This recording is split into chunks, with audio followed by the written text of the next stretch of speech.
നമസ്കാരം. ആനന്ദ് ഇന്റർനാഷണൽ ന്യൂസിലേക്ക് സ്വാഗതം. ഇന്നത്തെ പ്രധാന വാർത്തകളിലേക്ക്. ലോകം ഉറ്റുനോക്കിയ റഷ്യ ഉക്രൈൻ ചർച്ച അനിശ്ചിതത്വത്തിൽ. പുടിനും സെലൻസ്കിയും തമ്മിൽ നടത്താമെന്ന് ധാരണയെത്തിയിരുന്ന ചർച്ച ഇപ്പോൾ നടക്കില്ലെന്ന് റഷ്യ.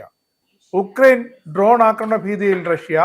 ഉക്രൈൻ ഞായറാഴ്ച നടത്തിയ ഡ്രോൺ ആക്രമണത്തിൽ റഷ്യയിലെ ഏറ്റവും വലിയ നിലയങ്ങളിലൊന്നായ കുർസ്ക് ആണവ നിലയത്തിന് തീപിടിച്ചു.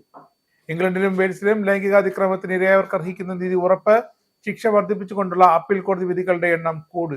എറിൻ ചുഴലിക്കാറ്റിന്റെ ഭാഗമായുള്ള കാറ്റും മഴയും യുകെയിലേക്ക് വരുന്നതിന് മുമ്പ് തന്നെ യുകെയുടെ ചില ഭാഗങ്ങളിൽ താപനില 30 ഡിഗ്രി വരെ ഉയരുമെന്ന് മുന്നറിയിപ്പ്. ഫ്ലോറിഡയിൽ 3 പേരുടെ ദാരുണ മരണത്തിനിടയാക്കിയ സംഭവത്തിന്റെ പശ്ചാത്തലത്തിൽ ഇന്ത്യയിൽ നിന്നടക്കം വിദേശ ട്രക്ക് ഡ്രൈവർമാർക്ക് വിസ നൽകുന്നത് നിർത്തിവെച്ചതായി US state secretary Marco Rubio. വാർത്തകൾ വിശദമായി. സമാധാനം പുലരുമെന്ന പ്രതീക്ഷയോടെ ലോകം ഉറ്റുനോക്കിയ റഷ്യ ഉക്രൈൻ ചർച്ചകൾ അനിശ്ചിതത്വത്തിൽ. American president Donald Trump Russian president Vladimir Putin തമ്മിൽ അലാസ്കയിൽ നടന്ന ഉച്ചകോടിക്ക് ശേഷമുള്ള തുടർ ചർച്ചകളാണ് ഇപ്പോൾ വഴിതെറ്റിയിരിക്കുന്നത്. റഷ്യ ഉക്രൈൻ യുദ്ധം അവസാനിപ്പിക്കാനായി റഷ്യൻ പ്രസിഡന്റ് വ്ളാദിമിർ പുടിനും ഉക്രൈൻ പ്രസിഡന്റ് വോളോദിമിർ സെലൻസ്കിയും തമ്മിൽ നടത്താനിരുന്ന ചർച്ചകൾ നടക്കില്ലെന്ന് വ്യക്തമാക്കിയിരിക്കുകയാണ് റഷ്യ. ഇങ്ങനെ ഒരു ചർച്ച ഇപ്പോൾ തീരുമാനിച്ചിട്ടില്ല എന്നാണ് റഷ്യൻ വിദേശകാര്യമന്ത്രി സെർജി ലാവ്റോവ് അറിയിച്ചത്. നിലവിൽ ചർച്ചകൾ നടക്കുന്നില്ലെന്നും അതിനുള്ള തീരുമാനമെടുത്തിട്ടില്ലെന്നും ലാവ്റോവ് പറയുന്നു. നേർക്കുനേർ യോഗത്തിന് അജണ്ട ഇല്ലെന്നും അതിനാൽ ചർച്ചകൾ മാറ്റിവെക്കാനാണ് തീരുമാനമെന്നും ലാവ്റോവ് വിവരിച്ചു. ഉക്രൈൻ ഞായറാഴ്ച നടത്തിയ ഡ്രോൺ ആക്രമണത്തിൽ റഷ്യയിലെ ഏറ്റവും വലിയ നിലയങ്ങളിലൊന്നായ കുർസ്ക് ആണവ നിലയത്തിന് തീപിടിച്ചു. നിലയത്തിലെ ഒരു ഓക്സിലറി ട്രാൻസ്ഫോമറിന് കേടുപറ്റുകയും റിയാക്ടറിലൊന്നിന്റെ പ്രവർത്തനശേഷി 50% കേടാകുകയും ചെയ്തു. ഉസ്ലൂഗിലെ നോവാടെക്കിന്റെ ഇന്ധന കയറ്റുമതി ടെർമിനലും ഉക്രൈൻ ആക്രമണത്തിൽ തീപിടിച്ചു. ആണവ വികിരണ തോത് സാധാരണ നിലയിലാണെന്നും തീപിടുത്തങ്ങളിൽ ആർക്കും പരിക്കേറ്റില്ലെന്നും റഷ്യ അറിയിച്ചു. 1991 സോവിയറ്റ് യൂണിയനിൽ നിന്നും ഉക്രൈൻ സ്വതന്ത്രമായതിന്റെ വാർഷികത്തിലായിരുന്നു ഈ ആക്രമണം. റഷ്യയുടെ വിവിധ ഭാഗങ്ങളിലായി ഞായറാഴ്ച 95 ഉക്രൈൻ ഡ്രോണുകളെങ്കിലും തടഞ്ഞതായി റഷ്യൻ പ്രതിരോധ മന്ത്രാലയം പറഞ്ഞു. ഉക്രൈൻ അതിർത്തിയിൽ നിന്നും 60 കിലോമീറ്റർ മാത്രം അകലെയുള്ള കുർസ്ക് ആണവ നിലയത്തെ ലക്ഷ്യമാക്കിയിരുന്ന ഡ്രോണിനെ വ്യോമ പ്രതിരോധ സംവിധാനം ഉപയോഗിച്ച് തടയുകയും ചെയ്തു. റഷ്യയിലെ ലക്ഷ്യങ്ങൾ തകർക്കാൻ US നിർമ്മിത ദീർഘദൂര ആർമി ടാക്ടിക്കൽ മിസൈൽ സിസ്റ്റംസ് ഉപയോഗിക്കുന്നതിൽ നിന്നും ഉക്രൈനെ അടുത്തിടെയാണ് പെന്റഗൺ വിലക്കിയത്. യമൻ തലസ്ഥാനമായ സനയിൽ ഇസ്രായേൽ നടത്തിയ വ്യോമാക്രമണത്തിൽ 6 പേർ കൊല്ലപ്പെട്ടു. ദിവസങ്ങൾക്ക് മുമ്പ് ഇസ്രായേലിലേക്ക് ഹൂതി വിമതർ നടത്തിയ ക്ലസ്റ്റർ മിസൈൽ ആക്രമണത്തിന്റെ മറുപടിയായാണ് ഇസ്രായേലിന്റെ ആക്രമണം. സനയിലെ വൈദ്യുതി പ്ലാന്റ്, ഗ്യാസ് സ്റ്റേഷൻ എന്നിവ ഉൾപ്പെടെ വിവിധ കേന്ദ്രങ്ങളിൽ ആക്രമണം ഉണ്ടായതായി ഹൂതി മാധ്യമ വിഭാഗം അറിയിച്ചു. പ്രസിഡന്റിന്റെ കൊട്ടാരത്തിന് സമീപവും ആക്രമണം ഉണ്ടായി. ഇസ്രായേലിനെതിരെ ആക്രമണം ആരംഭിച്ച ശേഷം ഇതാദ്യമായാണ് ഹൂതികൾ ക്ലസ്റ്റർ മിസൈൽ തൊടുക്കുന്നത്. ഒരു കാലത്ത് ലോകത്തെ ഏറ്റവും ഉയരം കൂടിയ റെയിൽവേ പാലമായിരുന്ന കൊളോണിയൽ കാലഘട്ടത്തിലെ മ്യാൻമാറിലെ ഗോക്തെക് പാലം ആഭ്യന്തര സംഘർഷത്തിൽപ്പെട്ട് തകർന്നു. ഗോക്തെക് പാലം തകർന്നതിന് പരസ്പരം കുറ്റപ്പെടുത്തുകയാണ് ഭരണകക്ഷിയായ സൈനിക ഭരണകൂടവും അട്ടിമറി വിരുദ്ധ സായുധ ഗ്രൂപ്പുകളും. സമീപ ആഴ്ചകളിൽ നവാങ് ടിയോ, കിക്മെ എന്നീ പട്ടണങ്ങളിൽ സൈനികരും TNLA പോരാളികളും തമ്മിൽ ഏറ്റുമുട്ടൽ രൂക്ഷമായിരുന്നു. ജൂലൈയിൽ നവാങ്ങിയോ തിരിച്ചു പിടിച്ചതായി സൈന്യം അവകാശപ്പെട്ടിരുന്നു. 300 മീറ്റർ നീളമുള്ളതും ഒരു മലയിടുക്കിന്റെ സമീപത്തെ 102 മീറ്റർ ഉയരത്തിലുള്ളതുമായ ഘടന മ്യാൻമാറിലെ ഏറ്റവും ഉയരമുള്ള പാലമാണ്. ഇനി യൂറോപ്പ് വാർത്തകളിലേക്ക്. പീഡന വീരന്മാരെ പിടിച്ചകത്തിടാൻ ലേബർ സർക്കാർ. ഇംഗ്ലണ്ടിലും വെയിൽസിലും ലൈംഗിക അതിക്രമങ്ങൾക്ക് ഇരയായവർക്ക് അർഹിക്കുന്ന നീതി ലഭിക്കുമെന്ന് ഉറപ്പാക്കിക്കൊണ്ടിരിക്കുകയാണ് ലേബർ സർക്കാർ. ലൈംഗിക പീഡകന്മാരെ പുറംലോകം കാട്ടില്ലെന്നും അവർക്ക് ലഭിക്കുന്നത് പരമാവധി ശിക്ഷയായിരിക്കുമെന്ന് ഉറപ്പുവരുത്തുമെന്ന് മന്ത്രിമാർ പ്രതിജ്ഞയെടുത്തു കഴിഞ്ഞു. ഇതിന്റെ ഫലമായി പീഡന വീരന്മാർക്കെതിരെ ഇംഗ്ലണ്ടിലും വെയിൽസിലും കോടതി വിധിച്ച മൃദുവായതും അനിശ്ചിതവുമായ ശിക്ഷ പുനഃപരിശോധിക്കാൻ അപ്പീൽ കോടതികളിലേക്ക് അയച്ചുകൊണ്ടിരിക്കുകയെന്ന് സർക്കാർ കണക്കുകൾ തന്നെ വ്യക്തമാക്കുന്നു. ഇത് പ്രകാരം പൊതുജനങ്ങളും അറ്റോർണി ജനറൽ ഓഫീസും റെഫർ ചെയ്ത ശേഷവും അപ്പീൽ കോടതി വർദ്ധിപ്പിച്ച ബലാത്സംഗത്തിനും ലൈംഗിക അതിക്രമത്തിനുമുള്ള ശിക്ഷകളുടെ എണ്ണം ഈ വർഷം കൂടി. സർക്കാർ കണക്കുകൾ പ്രകാരം ഈ വർഷം ആദ്യ പകുതിയിൽ അപ്പീൽ കോടതി ഇടപെട്ട് വർദ്ധിപ്പിച്ച ഇത്തരം വീരന്മാർക്കുള്ള ശിക്ഷകളിൽ 62% ബലാത്സംഗത്തിനും ഗുരുതരമായ ലൈംഗിക കുറ്റകൃത്യങ്ങൾക്കുമായിരുന്നു.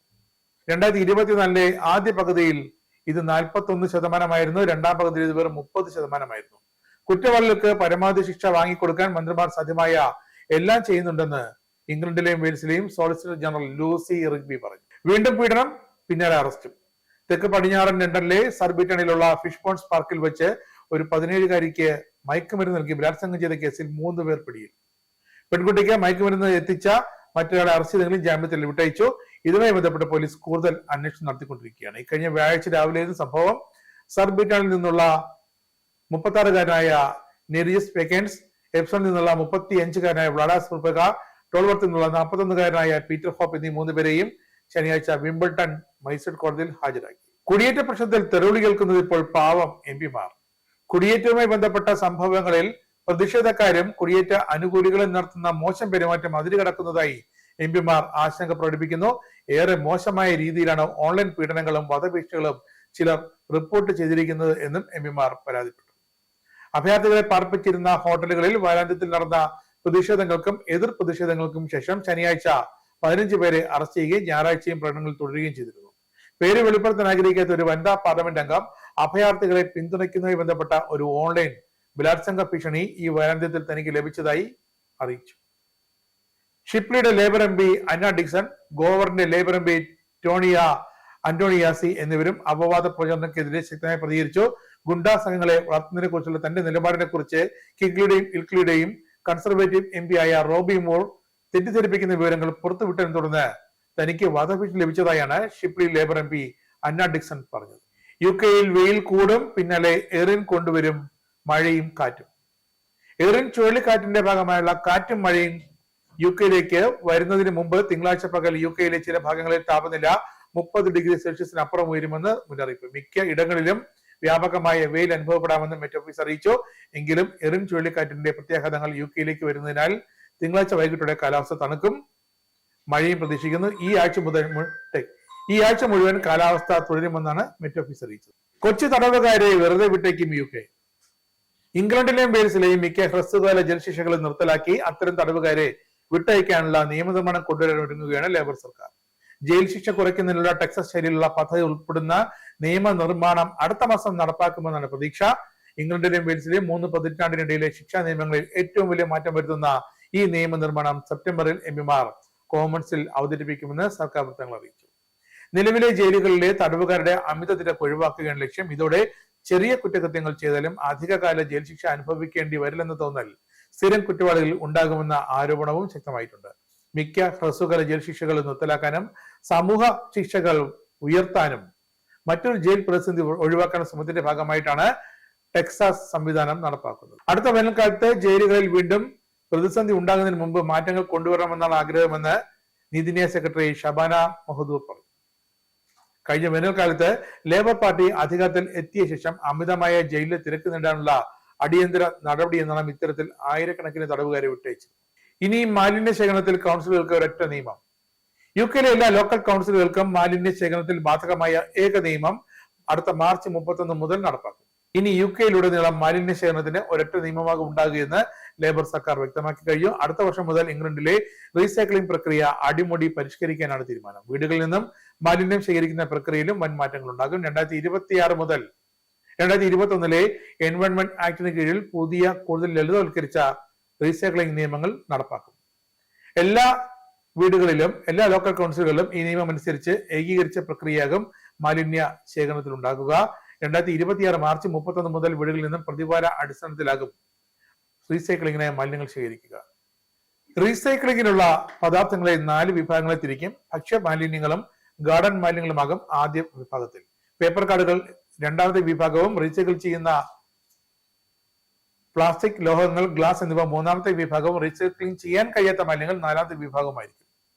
പുതിയ നിയമം നടപ്പാക്കുന്നതോടെ രാജ്യത്തെ എല്ലാ വീടുകളിലും പേപ്പർ, കാർഡ് തുടങ്ങിയ മാലിന്യങ്ങൾ, ലോഹങ്ങൾ, പ്ലാസ്റ്റിക് എന്നിവയിൽ നിന്നും വേർതിരിച്ച് പുതിയ മാലിന്യ വീപ്പയിൽ നിക്ഷേപിക്കേണ്ടി വരും. ചെംസ്ഫോർഡിലെ കൊലപാതകത്തിൽ വിചാരണ തുടങ്ങി. ചെംസ്ഫോർഡിൽ 2024 ഒക്ടോബറിൽ വളർത്തുനായുമായി നടക്കാനിറങ്ങിയ ഒരാളെ കുത്തിക്കൊന്ന ദി മസ്കിറ്റീസ് എന്ന സ്വയം വിശേഷിപ്പിക്കുന്ന സംഘത്തിന്റെ വിചാരണ ആരംഭിച്ചു. കീരൻ ഷെപ്പേഡ് എന്ന 30-കാരനാണ് ഗ്രേറ്റ് ബാഡോവിലെ മിഡ്ഗേറ്റ് അവന്യൂവിൽ വെച്ച് അതിദാരുണമായി കൊല്ലപ്പെട്ടത്. Joseph Dove, Sacco Keefe, Harrison Carpenter എന്നിവരാണ് കേസിലെ പ്രതികൾ. കഴിഞ്ഞ ദിവസം ചെംസ്ഫോർഡ് ക്രൗൺ കോടതിയിൽ വിചാരണ ആരംഭിച്ചു. പ്രതികൾ ഒരാൾ ഇരയുമായി മയക്കുമരുന്ന് ഇടപാട് നടത്തിയിരുന്നു. അതുമായി ബന്ധപ്പെട്ട പ്രശ്നങ്ങളാണ് കൊലപാതകത്തിലേക്ക് നയിച്ചതെന്നാണ് പോലീസിന്റെ കണ്ടെത്തൽ. അന്നയോട് മുട്ടാനിറങ്ങിയ പാർക്കിംഗ് കമ്പനിക്ക് കനത്ത പിഴ. കോടതി എതിരായി വിധിച്ചതോടെ ഡെർബിയിലെ ഒരു പാർക്കിംഗ് കമ്പനിക്ക് പിഴയായി ചാരിറ്റിക്ക് നൽകേണ്ടി വന്നത് 10,240 പൗണ്ടാണ്. ഡെർബിയിൽ പാർക്കിങ്ങിന് പണം നൽകുന്നതിന് 5 മിനിറ്റിലേറെ വൈകിയാൽ കൂടുതൽ പണം ഈടാക്കുന്നതിന് വിവാദത്തിലായ എക്സൽ പാർക്കിങ്ങിനാണ് ഇങ്ങനെ പിഴ ഈടാക്കിയിരിക്കുന്നത്. ഹന്ന റോബിൻസൺ എന്ന വനിതയോട് ഡാർലിംഗ്ടണിൽ വെച്ച് സമാനമായ തരത്തിൽ കാലതാമസമുണ്ടായപ്പോൾ ആയിരക്കണക്കിന് പൗണ്ടാണ് കമ്പനി പിഴയെ ആവശ്യപ്പെട്ടത്. സ്വകാര്യ പാർക്കിംഗ് മേഖലയുടെ 5 മിനിറ്റ് എന്ന സമയപരിധിയെ അടുത്തിടെ എംപിമാരും നിശ്ചിതമായി വിമർശിച്ചിരുന്നു. നേരത്തെ ഹന്ന നൽകിയ ഒരു കേസിൽ 10,240 പൗണ്ട് പിഴ കൊടുക്കാൻ കോടതി വിധിച്ചിരുന്നു. എന്നാൽ കമ്പനി അപ്പീലുമായി മുന്നോട്ട് പോകുകയായിരുന്നു. അപ്പീൽ കോടതി അത് തള്ളിയതോടെയാണ് പിഴ നൽകാൻ എക്സൽ പാർക്കിംഗ് നിർബന്ധിതരായിരിക്കുന്നത്. ഹോട്ട് എയർ ബലൂൺ വന്നിറങ്ങിയത് ബോവർ സ്ട്രീറ്റിൽ. ശനിയാഴ്ച ബെഡ്ഫോർഡിലെ ബോവർ സ്ട്രീറ്റിൽ ഒരു ഹോട്ട് എയർ ബലൂൺ സഞ്ചാരികൾ നാടകീയമായ ലാൻഡിംഗ് നടത്തിയപ്പോൾ ഞെട്ടിയത് താമസക്കാരായിരുന്നു. ബോവർ സ്ട്രീറ്റിൽ രാവിലെ 9:30 അസാധാരണമായ ഈ സംഭവം. പാർക്ക് ചെയ്തിരുന്ന കാറുകൾക്കും ടെലിഗ്രാഫ് തൂണുകൾക്കും വയറുകൾക്കും ഇടയിലൂടെ റെസിഡൻഷ്യൽ സ്ട്രീറ്റിൽ ബലൂൺ ഇറങ്ങാൻ ശ്രമിക്കുന്ന ദൃശ്യങ്ങളും വൈറലായി. യാത്രക്കാർ സുരക്ഷിതരാണ്.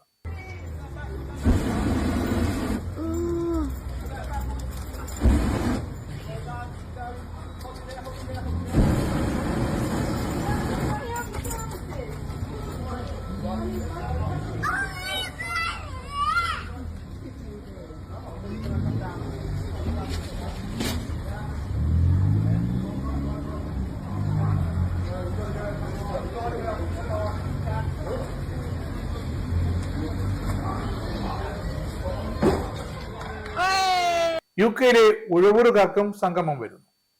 യുകെയിലെ ഉഴവൂറുകാർക്ക് ഒരു അറിയിപ്പുണ്ട്. ഇനിയും ഈ വർഷത്തെ ഉഴവൂർ സംഗമത്തിന് രജിസ്ട്രേഷൻ ചെയ്യാത്തവർ എത്രയും പെട്ടെന്ന് അത് ചെയ്തു തീർക്കണം. യുകെ ഉഴവൂർ സംഗമം ഈ വർഷം ലെസ്റ്ററിൽ വെച്ച് നവംബർ 15 നടക്കും. യുകെയുടെ ഹൃദയഭാഗമായ ലെസ്റ്ററിൽ വെച്ച് ഒരു ദിവസത്തെ സംഗമമാകും അരങ്ങേറുക. രജിസ്ട്രേഷൻ മുതൽ അവസാനത്തെ റാഫിൾ ടിക്കറ്റ് നറുക്കെടുപ്പ് വരെ വിവിധ ഇനം സമ്മാനങ്ങൾ ഉൾപ്പെടുത്തിക്കൊണ്ട് ഈ വർഷം സംഗമം നടക്കുമെന്നും സംഗമത്തിനുള്ള രജിസ്ട്രേഷൻ തുടങ്ങിയതായും ചെയർമാൻ ജോണി കുന്നുംപറം അറിയിച്ചു. ചിലവ് കുറച്ചും യുകെയിലുള്ള ഓരോ ഉഴവൂറുകാർക്കും എത്തിച്ചേരാൻ വേണ്ടിയാണ് ലെസ്റ്ററിൽ ഈ വർഷം സംഗമം ഒരുക്കിയത്. സംഗമത്തിന്റെ വിജയത്തിനായി വിവിധ കമ്മിറ്റികൾ പ്രവർത്തിച്ചു വരുന്നതായി ചീഫ് കോർഡിനേറ്റർ ടോജോ എബ്രാഹിം അറിയിച്ചു. കൂടുതൽ വിവരങ്ങൾക്ക് ടോജോ എബ്രാഹിമിനെ 07985281376 എന്ന നമ്പറിൽ ബന്ധപ്പെടാം. ക്നാനായ കത്തോലിക്ക പെരുമ എടുത്തു കാട്ടുന്ന വാഴ്വ് 2025. ലോകമെങ്ങും വ്യാപിച്ചു കിടക്കുന്ന ക്നാനായ കത്തോലിക്ക സമൂഹത്തിന്റെ ചരിത്ര പുസ്തകത്തിൽ ഒരു സുവർണ അധ്യായം കുറിക്കാൻ ഒരുങ്ങുകയാണ് വാഴ്വ് 2025 മഹാസംഗമം. ക്നാനായ കത്തോലിക്ക മിഷൻസ് യുകെയുടെ നേതൃത്വത്തിൽ സംഘടിപ്പിക്കുന്ന വാഴ്വ് 2025 ചരിത്ര സംഗമത്തിന് ഒക്ടോബർ 4 ശനിയാഴ്ച ബർമിംഗ്ഹാമിലെ ബഥേൽ കൺവെൻഷൻ സെന്ററിൽ അരങ്ങേറും. വിശ്വാസ പ്രഘോഷണങ്ങൾ, കലാവിരുന്നുകൾ, പ്രാർത്ഥനാ ശുശ്രൂഷകൾ എന്നിവ അവിസ്മരണീയമാക്കും. ചെയർമാൻ ഫാദർ സുനി പടിഞ്ഞാറേക്കര, ജൽ കൺവീനർ അഭിലാഷ് തോമസ് മൈലപ്പറമ്പിൽ എന്നിവരുടെ നേതൃത്വത്തിലുള്ള വിപുലമായ സമിതിയാണ് സംഘാടകർ. കൺവീനർമാരായ father Saji Thottathil, father Joshi Koottunkal, joint convener Saji Ramachandran എന്നിവരും പ്രവർത്തനങ്ങൾക്ക് നേതൃത്വം നൽകും. ഇനി Anand travel pound euro dollar രൂപ ഇന്നത്തെ വിനിമയ നിരക്ക്. ഒരു പൗണ്ട് 118.15 ഇന്ത്യൻ രൂപ, ഒരു യുഎസ് ഡോളർ 87.45 ഇന്ത്യൻ രൂപ, ഒരു യൂറോ 102.33 ഇന്ത്യൻ രൂപ, ഒരു പൗണ്ട് 1.35 യുഎസ് ഡോളർ, ഒരു കനഡിയൻ ഡോളർ 63.21 ഇന്ത്യൻ രൂപ. ഇനി USA കാനഡ വാർത്തകളിലേക്ക്. ഇന്ത്യക്കാർക്ക് US ഇനി ട്രക്ക് ഡ്രൈവർ വിസ ഇല്ല. ഫ്ലോറിഡയിൽ 3 പേരുടെ ദാരുണമരണത്തിനിടയാക്കിയ സംഭവത്തിന്റെ പശ്ചാത്തലത്തിൽ ഇന്ത്യയിൽ നിന്നടക്കമുള്ള വിദേശ ട്രക്ക് ഡ്രൈവർമാർക്ക് വിസ നൽകുന്നത് നിർത്തിവെച്ചതായി US state secretary Marco Rubio അറിയിച്ചു. വാണിജ്യ ട്രക്ക് ഓടിക്കുന്ന ഡ്രൈവർമാർക്ക് വിസ നൽകുന്നത് തൽക്കാലത്തേക്ക് നിർത്തിവെക്കുന്നതായാണ് റൂബിയോ ഒഫീഷ്യൽ മീഡിയ പ്ലാറ്റ്ഫോമിൽ കുറിച്ചത്. US റോഡുകളിൽ വലിയ ട്രാക്ടർ, ട്രെയിലർ ട്രക്കുകൾ ഓടിക്കുന്ന വിദേശ ഡ്രൈവർമാരുടെ എണ്ണം വർദ്ധിച്ചു വരികയാണ്. ഇത് ജനങ്ങളുടെ ജീവന് ഭീഷണി ഉയർത്തുകയും അതിനൊപ്പം അമേരിക്കൻ ട്രക്ക് ഡ്രൈവർമാരുടെ ഉപജീവന മാർഗം ഇല്ലാതാക്കുകയും ചെയ്യുന്നുവെന്നാണ് ട്രംപ് മോഡലിൽ റൂബിയോ എക്സിൽ കുറിച്ചത്. ഫ്ലോറിഡയിലെ ഹൈവേയിൽ അധികൃതമായി യൂട്ടേൺ എടുക്കുന്നതിനിടെയുണ്ടായ അപകടത്തിൽ 3 പേർക്കാണ് ജീവൻ നഷ്ടമായത്. ഇവരെ കൊലപ്പെടുത്തിയ ട്രെയിലറിന്റെ ഡ്രൈവർ ഹർജിത് സിംഗ് രാജ്യത്ത് അനധികൃതമായി താമസിച്ചു വരികയായിരുന്നെന്നും കണ്ടെത്തിയിരുന്നു. ഇയാൾക്കെതിരെ വാഹനം ഉപയോഗിച്ചുള്ള നരഹത്യക്കാണ് കേസെടുത്തിരിക്കുന്നത്. കാലിഫോർണിയയിലെ കാട്ടുതീ ഒറിഗോണിലേക്കും. കാലിഫോർണിയയിലെ വൈൻ കൺട്രിയിലേക്കും മധ്യ ഒറിഗോണിലേക്കും കാട്ടുതീ ഒറ്റ രാത്രി കൊണ്ട് വ്യാപിക്കുകയാണ്. വരണ്ടതും ചൂടുള്ളതുമായ കാലാവസ്ഥയിൽ ഞായറാഴ്ച മുതൽ 100 കണക്കിന് ആളുകളെ ഒഴിപ്പിക്കുകയാണ് അഗ്നിശമന സേനാംഗങ്ങൾ. തീയണയ്ക്കാനും തകൃതിയായ ശ്രമങ്ങൾ നടക്കുന്നുണ്ട്. നാപ്പ കൗണ്ടിയിലെ തീപിടുത്തം 26 ചതുരശ്ര കിലോമീറ്റർ സ്ഥിതിയിലേക്ക് നീങ്ങി. തീപിടുത്തം ഭീഷണിയായ എറ്റ്ന സ്പ്രിങ്സിനും പോപ്പാലിക്കും സമീപമുള്ള 360 വീടുകൾക്ക് ഒഴിപ്പിക്കൽ നിർദ്ദേശം നൽകി കഴിഞ്ഞു. ചിക്കാഗോയിൽ നാഷണൽ ഗാർഡ്സിനെ ഇറക്കാൻ Trump. US president Donald Trump ചിക്കാഗോയിൽ നാഷണൽ ഗാർഡ് സേനയെ വിന്യസിക്കാൻ ഒരുങ്ങുന്ന റിപ്പോർട്ടിനെതിരെ ഇലിനോയ് ഭരണകൂടം രംഗത്തെത്തി. കാലിഫോർണിയ മോഡലിൽ ചിക്കാഗോയിൽ ഫെഡറൽ ഏജൻസിയെ ഇറക്കേണ്ട ആവശ്യമില്ലെന്നാണ് ഭരണകൂടത്തിന്റെ നിലപാട്. ട്രംപിന്റെ ഈ നീക്കം രാഷ്ട്രീയ ലാക്കോടെയുള്ളതാണെന്ന് ഇലിനോയ് ഗവർണർ JB പ്രിസ്കർ ആരോപിച്ചു. ഫെഡറൽ സർക്കാരിൽ നിന്നും അടിയന്തര സഹായം അഭ്യർത്ഥിച്ച് ഒരു അറിയിപ്പും സംസ്ഥാനത്തിന് ലഭിച്ചിട്ടില്ല. എന്നാൽ ഇവിടെ അത്തരമൊരു സാഹചര്യം നിലവിലുമില്ലെന്ന് പ്രിറ്റ്സ്കർ പറഞ്ഞു. സംസ്ഥാനത്തിന്റെ പരമാധികാരം സംരക്ഷിക്കാൻ തങ്ങൾ നിലകൊള്ളുമെന്നും അദ്ദേഹം വ്യക്തമാക്കി. ഇതിനോടകം തന്നെ വാഷിംഗ്ടൺ DC-യിൽ 2000 സൈനികരെ ട്രംപ് വിന്യസിച്ചു കഴിഞ്ഞു. ഇതേ മാതൃകയിലായിരിക്കും ചിക്കാഗോയിലും സൈനികരെ വിന്യസിക്കുക എന്നാണ് സൂചന. ട്രംപ് ഭരണകൂടം ചിക്കാഗോയെക്കുറിച്ച് നൽകുന്ന ചിത്രം തെറ്റാണെന്ന് ചിക്കാഗോ മേയർ ബ്രാൻസൺ ജോൺസൺ പറഞ്ഞു. തന്റെ ഭരണത്തിൽ ചിക്കാഗോയിൽ കുറ്റകൃത്യങ്ങൾ കുറഞ്ഞു വരികയാണെന്നും അദ്ദേഹം ചൂണ്ടിക്കാട്ടി. ഈ വർഷം ഇതുവരെ മൊത്തം കുറ്റകൃത്യങ്ങളിൽ 13%, അക്രമ കുറ്റകൃത്യങ്ങളിൽ 23% കുറവുണ്ടായതായി ഔദ്യോഗിക രേഖകൾ തെളിവാണെന്നും മേയർ പറയുന്നു. കാനഡയിൽ ഇനി എക്സ്പ്രസ് എൻട്രി കടുക്കും. എക്സ്പ്രസ് എൻട്രി സ്ഥിരതാമസ അപേക്ഷയ്ക്കുള്ള നിയമങ്ങൾ കാനഡ ഭേദഗതി ചെയ്ത് ഓഗസ്റ്റ് 21 മുതൽ നിലവിൽ വന്നു. എക്സ്പ്രസ് എൻട്രി വഴി സ്ഥിരതാമസത്തിന് അപേക്ഷിക്കുന്നവർ ഇനി രേഖകൾ സമർപ്പിക്കുന്നതിന് മുമ്പ് അപ്ഫ്രണ്ട് മെഡിക്കൽ എക്സാമിനേഷൻ എന്ന വൈദ്യപരിശോധന കൂടി ചെയ്യേണ്ടി വരും. ഇമിഗ്രേഷൻ അഭയാർത്ഥി പൗരത്വ കാനഡ IRCC അറിയിച്ചതാണ് ഇക്കാര്യം. അതിനു മുമ്പ് സമർപ്പിച്ച അപേക്ഷകൾക്ക് ഈ നിബന്ധന ബാധകമല്ല. അപേക്ഷകർ സ്വന്തമായി ഒരു പാനൽ ഡോക്ടറെ ബന്ധപ്പെടണം. മെഡിക്കൽ പരീക്ഷയ്ക്ക് ശേഷം അപേക്ഷകർക്ക് വിവരമടങ്ങിയ പ്രിന്റ് ഔട്ട് അല്ലെങ്കിൽ അപ്ഫ്രണ്ട് മെഡിക്കൽ റിപ്പോർട്ട് ഫോം ലഭിക്കും. അത് അപേക്ഷയോടൊപ്പം ചേർക്കണം. ഇതിനു മുമ്പ് സ്ഥിരതാമസത്തിനുള്ള പൂർണ്ണമായ അപേക്ഷ സമർപ്പിക്കാനും മെഡിക്കൽ പരിശോധനയ്ക്കുമുള്ള നിർദ്ദേശങ്ങൾക്ക് കാത്തിരിക്കാനും IRCC അപേക്ഷകരോട് ആവശ്യപ്പെട്ടു. ഇന്ത്യയിലെ 10% ഓഹരികൾ ഏറ്റെടുത്ത് US സർക്കാർ. അമേരിക്കയ്ക്കും ഇന്ത്യയിലും മികച്ച പങ്കാളിത്തമെന്നാണ് ഡൊണാൾഡ് ട്രംപ് ഇതിനെ വിശേഷിപ്പിച്ചത്. സിലിക്കൺ വാലിയിലെ ഇന്റൽ ചിപ്പ് നിർമ്മാതാവിന്റെ $433.3 ദശലക്ഷം ഓഹരികളാണ് $20.47 നിരക്കിൽ US സർക്കാർ വാങ്ങുന്നത്. വെള്ളിയാഴ്ചത്തെ ക്ലോസിംഗ് വിലയായ $24.8 കുറഞ്ഞ നിരക്കിലാണ് ഓഹരി ഏറ്റെടുക്കൽ. മികച്ച ഒരു കരാർ എന്നാണ് ട്രംപ് വീണ്ടും ഇതിനെ വിശേഷിപ്പിച്ചത്. US ഇന്ത്യ തർക്കം പെട്ടെന്ന് തീർക്കണമെന്ന് നിക്കി ഹേലി. അമേരിക്കയും ഇന്ത്യയും തമ്മിലുള്ള ബന്ധം തകർച്ചയുടെ വക്കിലാണെന്ന മുന്നറിയിപ്പിന് പിന്നാലെ എത്രയും പെട്ടെന്ന് അമേരിക്കയുമായി ചേർന്ന് ഇന്ത്യ ഒരു പരിഹാരം കണ്ടെത്തണമെന്ന് ഐക്യരാഷ്ട്രസഭയിലെ മുൻ US അംബാസഡർ നിക്കി ഹേലി ആവശ്യപ്പെട്ടു. ഇരു രാജ്യങ്ങളും തമ്മിലുള്ള പതിറ്റാണ്ടുകളുടെ സൗഹൃദം തർക്കങ്ങൾക്ക് പരിഹാരം കണ്ടെത്താൻ സഹായകരമാണെന്നും നിക്കി പറഞ്ഞു. 3 ദിവസത്തെ സന്ദർശനത്തിനായി ചൈനീസ് വിദേശകാര്യമന്ത്രി യാങ് യി തിങ്കളാഴ്ച ഇന്ത്യയിൽ എത്തിയതിനെ തുടർന്നാണ് ഈ പ്രതികരണം. റഷ്യൻ എണ്ണയുടെ കാര്യത്തിൽ ട്രംപിന്റെ നിലപാടിനെ ഇന്ത്യ ഗൗരവമായി തന്നെ കാണണം. ഒരു പരിഹാരം കണ്ടെത്താൻ അമേരിക്കയുമായി ഇന്ത്യ ചേർന്ന് പ്രവർത്തിക്കണം. എത്രയും പെട്ടെന്നായാൽ അത്രയും നല്ലത്. ലോകത്തെ ഏറ്റവും വലിയ 2 ജനാധിപത്യ രാജ്യങ്ങൾക്കിടയിലുള്ള പതിറ്റാണ്ടുകളുടെ സൗഹൃദം നിലവിലെ പ്രക്ഷുബ്ധതകളെ മറികടക്കാൻ ശക്തമായ അടിത്തറ നൽകുമെന്നും വ്യാപാര തർക്കങ്ങൾ, റഷ്യൻ എണ്ണ ഇറക്കുമതി തുടങ്ങിയവ കൈകാര്യം ചെയ്യുന്നതിന് ഊർജിതമായ ചർച്ചകൾ വേണമെന്ന് നിക്കി ഹേലി എക്സിൽ കുറിച്ചു. കൂറ്റൻ എർത്ത് മൂവർ മസാച്യുസെറ്റ്സിലുണ്ടാക്കിയത് വൻ അപകടം. മസാച്യുസെറ്റ്സിലെ മിൽഫോർഡിലുള്ള ഫോർച്യൂൺ ബുളിവാർഡിൽ ബ്രേക്ക് തയ്യാറായ 60,000 പൗണ്ട് ഭാരമുള്ള കൂറ്റൻ ഫ്രണ്ട് എർത്ത് മൂവർ നിയന്ത്രണം നഷ്ടപ്പെട്ട് അപകടമുണ്ടാക്കി. ഒരു കാറിലും നിരവധി റോഡ് സൈൻ പോസ്റ്റുകളിലും യൂട്ടിലിറ്റി പോസ്റ്റിലും ഇടിച്ചു നിൽക്കുകയായിരുന്നു.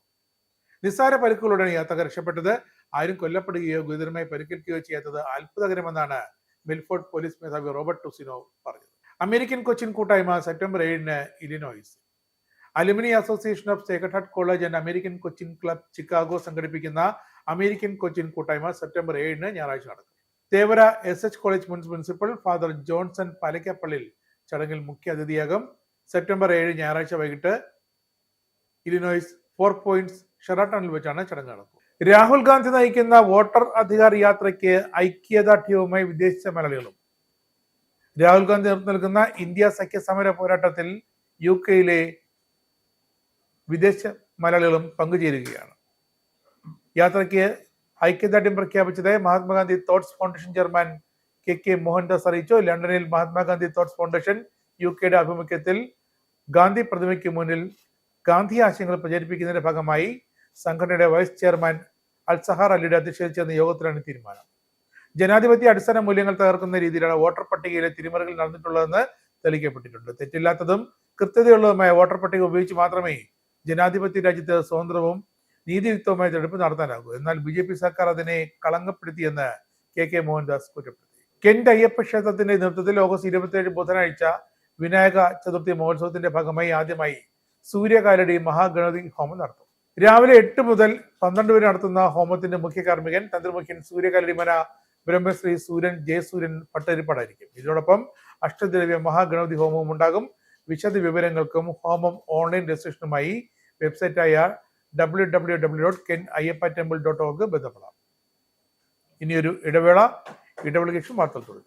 Book your IndiGo flight tickets easily and safely with Anand travel. Call UK number 020-8548-4897. Indian cell number 918921120509. Or please mail to info@anandtravel.com. Have a happy journey. വീണ്ടും വാർത്തകളിലേക്ക്. ഗൾഫ് വാർത്തകൾ. ദുബായിലെ അധ്യയന വർഷം സ്വകാര്യ മേഖലയിൽ പുതുതായി 25 വിദ്യാഭ്യാസ സ്ഥാപനങ്ങൾ കൂടി തുറക്കും. 16 നഴ്സറികൾ, 6 സ്കൂളുകൾ, 3 അന്താരാഷ്ട്ര സർവകലാശാലകൾ എന്നിവയാണ് ഇത്തവണ പ്രവർത്തനം ആരംഭിക്കുന്നത്. 25 സ്ഥാപനങ്ങളിലെ ആകെ 14,000 വിദ്യാർത്ഥികൾക്ക് സീറ്റുകൾ ലഭിക്കും. ഇതിൽ സ്കൂളുകൾ, സർവകലാശാലകൾ എന്നിവിടങ്ങളിലാണ് 11,700 സീറ്റുകളുടെ ഒഴിവ്. 16 നഴ്സറികളിലായി 2,400 കുട്ടികൾക്കും പുതുതായി പഠനാവസരം ലഭിക്കും. 6 പുതിയ സ്കൂളുകളിൽ 5 UK പാഠ്യപദ്ധതിയും 1 ഫ്രഞ്ചുമാണ്. സ്പോർട്സ് സിറ്റിയിലെ Gem school of research and innovation, Arabia സിറ്റിയിലെ വിക്ടറി ഹൈറ്റ് സ്കൂൾ, മിറയിലെ ദുബായ് ബ്രിട്ടീഷ് സ്കൂൾ, അക്കാദമിക് സിറ്റിയിലെ ദുബായ് ഇംഗ്ലീഷ് സ്പീക്കിംഗ് സ്കൂൾ, നാദർ ഷിബയിലെ അൽഫനാർ സ്കൂൾ എന്നിവയാണ് UK പാഠ്യപദ്ധതി പിന്തുടരുന്ന സ്കൂളുകൾ. ഷെയ്ഖ് സായിദ് റോഡിൽ അബുദാബിയിലേക്ക് 135 കിലോമീറ്റർ വേഗതയിൽ വാഹനമോടിച്ച അറബ് പൗരൻ ഡ്രൈവർക്ക് ദുബായ് ട്രാഫിക് കോടതി 5,000 ദിർഹം പിഴ ചുമത്തി. പ്രതിയുടെ ലൈസൻസ് 3 മാസത്തേക്ക് സസ്പെൻഡ് ചെയ്യാനും കോടതി ഉത്തരവിട്ടു. സുരക്ഷിത അകലം പാലിക്കാതെ ഉയർന്ന പ്രകാശക്ഷമതയുള്ള ലൈറ്റുകൾ തെളിയിച്ചുകൊണ്ടുള്ള പ്രതിയുടെ യാത്ര മറ്റ് യാത്രക്കാർക്ക് അപകടമുണ്ടാക്കുന്ന രീതിയിലായിരുന്നെന്ന് കോടതി കണ്ടെത്തി. പൊതുജന സുരക്ഷയ്ക്ക് ഭീഷണിയാകുന്ന തരത്തിൽ അമിത വേഗതയിലാണ് ഇയാൾ മറ്റു വാഹനങ്ങളെ മറികടന്നതെന്നും പ്രോസിക്യൂഷൻ വാദിച്ചു. UAE മാതൃകയിൽ ഗോൾഡൻ വിസ അവതരിപ്പിച്ച ഒമാനും. ദീർഘകാല വിസയ്ക്ക് പിന്നാലെയാണ് വിദേശികൾക്കായി ഗോൾഡൻ റെസിഡൻസി വിസയും ഒമാൻ പ്രഖ്യാപിച്ചത്. Dhofar governor Sayyid Marwan bin Turki Al സയ്യിദിന്റെ രക്ഷാകർത്തത്തിൽ സലാലയിൽ നടന്ന പരിപാടിയിലാണ് പ്രഖ്യാപനം. ഒമാന്റെ നിർമ്മാണ മേഖലയുടെ വളർച്ചയെ പിന്തുണയ്ക്കുന്നതിനായി Sultan Qaboos university, German university of technology, Oman energy association, യബിന എന്നിവയുമായി സഹകരണ കരാറുകളും ഒപ്പുവയ്ക്കും. ഓഗസ്റ്റ് 31 മുതൽ പുതിയ പദ്ധതികൾ പ്രാബല്യത്തിൽ വരുമെന്നും മന്ത്രാലയത്തിലെ ആസൂത്രണ വിഭാഗം ഡയറക്ടറും ഡിജിറ്റൽ ട്രാൻസ്ഫോർമേഷൻ വിഭാഗം തലവനുമായ മുബാറക് ബിൻ മുഹമ്മദ് അൽ ദൗഹാനി പറഞ്ഞു. ഇനി സ്പോർട്സ്.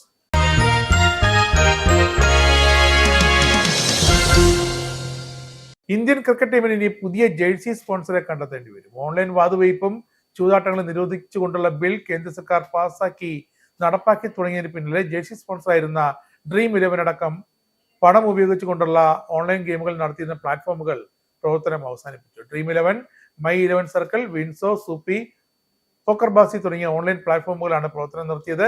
ഇന്ത്യൻ ക്രിക്കറ്റ് ടീമിന്റെ ജേഴ്സി സ്പോൺസറായ Dream11ന്റെ പരസ്യത്തിൽ MS ധോണി, രോഹിത് ശർമ്മ തുടങ്ങിയ ക്രിക്കറ്റ് താരങ്ങളും പ്രമുഖ നടന്മാരും അഭിനയിച്ചിരുന്നു. പണം ഉപയോഗിച്ചുകൊണ്ടുള്ള എല്ലാ ഇടപാടുകളും അവസാനിപ്പിക്കുന്നതായി Dream11ന്റെ ഉടമകളായ പ്ലേ ഗെയിംസ് 24/7 അറിയിച്ചു. 2023 മുതൽ 3 വർഷത്തേക്കാണ് Dream11 ഇന്ത്യൻ ക്രിക്കറ്റ് ടീമിന്റെ സ്പോൺസർമാരായി കരാറൊപ്പിട്ടത്.